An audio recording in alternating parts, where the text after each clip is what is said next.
Kada je vidljiva uplata na vašem računu, možete početi kupovati kriptovalute. Za to je potrebno kliknuti na Kupi. Nakon toga se otvara novi prozor koji vas vodi do kupnje pojedine kriptovalute. Na ekranu je vidljiv i podatak koliko raspoloživih sredstava trenutno imate na računu.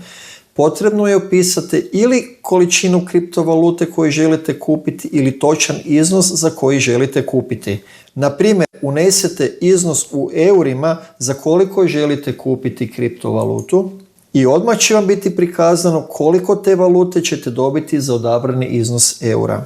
Odabirom Kupi potvrdili ste kupnju pojedine kriptovalute te nije moguće naknadno opozvati kupnju.